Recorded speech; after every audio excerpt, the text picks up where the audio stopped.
हॉटेलसारखी पालक पनीरची भाजी खायची आणि ते पण जास्त तामझाम नाही, घरातल्या वस्तू वापरूनच.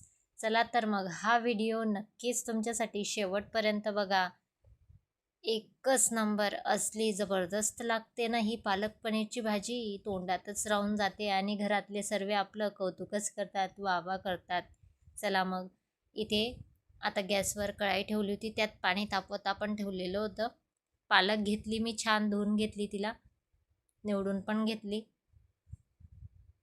आणि त्या पाण्यात आपण तिला टाकून दिली.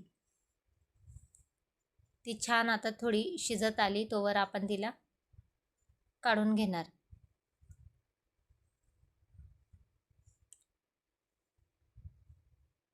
आपण ती शिजत आली म्हणून तिला काढून घेतली आणि तिला आपण मिक्सरच्या भांड्यात टाकली आणि मिक्सरमधून तिची छान अशी पेस्ट आपण तयार करून घेतली. आता पनीर घेतलं 100 ग्रॅम, त्याला छान आपण कट करून घेतलं, मस्तच असं कट केलं आणि एक कढाई ठेवली, आपण तेल टाकलं त्यात आणि ते छान आपण फ्राय करून घेणार. आता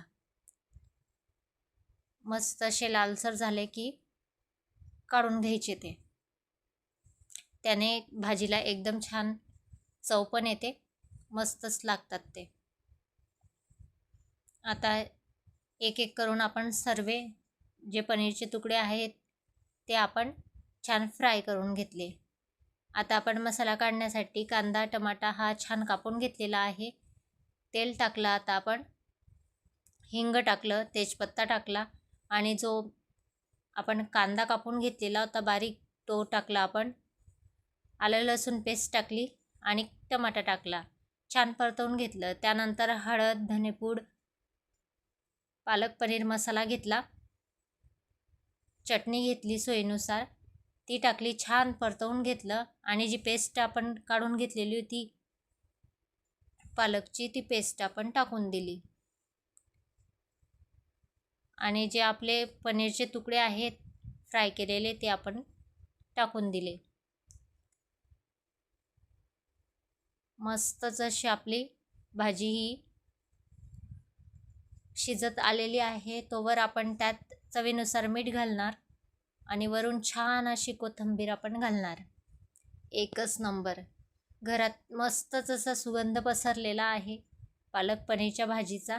तुम्हीही नक्की ट्राय करा आणि व्हिडिओ आवडला असेल तर लाईक करा, शेअर करा, सबस्क्राईब करायला विसरू नका. फॉलो करा पेजला.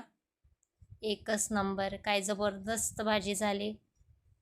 आवडलं असेल तर खरंच लाईक करा.